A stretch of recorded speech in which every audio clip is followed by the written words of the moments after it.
بفرما. بله بفرما.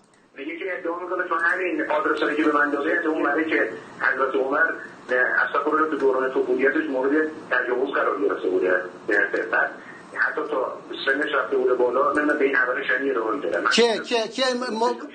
که اینجوری بودن؟ میگه تو دوران بچگیش، تو دوران طفولیت. چه؟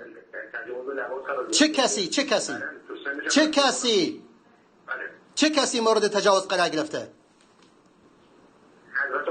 عمر بن الخطاب. این که در زمان طفولیت چنین چیزی انجام گرفته باشد چه ربطی به بعد از اون داره؟ مگر شرک و کفر مهمتر است یا خدای نکرده مثلا زنا، لواط، این چیزها؟ اینا هیچی نسبت به کفر و شرک، اینا گناه هستند، معصیت هستند. اگر ما میگیم کسا قبلا اونا مشرک بودن، خدا اونا را هدایت داده، این خدا مورد رضایت خداوند متعال هستند.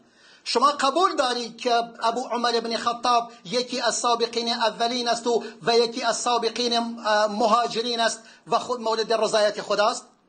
قبول داری؟ بله. قبول داری؟ بله 100%. قبول داری که پروردگار وعده بهشت به او داده؟ بله قبول داریم. تمام شد و رفت. پس در نتیجه کسی که آنچنان در مورد امام عمر سخن میگوید این اصلا ضرری به عمر بن خطاب نمیرسانه، چون این رب میگه در زمان طفولیت. وقتی که میگه طفولیت چه ربطی به الان داره؟ در زمان طفولیت نیست. خیلی خوب. همین علایاری این خودش میگه من صحبت میکنم دلیل مکه هستن در میارم. بله دیگه خیلی خوب. میگه در زمان طفولیت دیگه چه ربطی داره به اینجا؟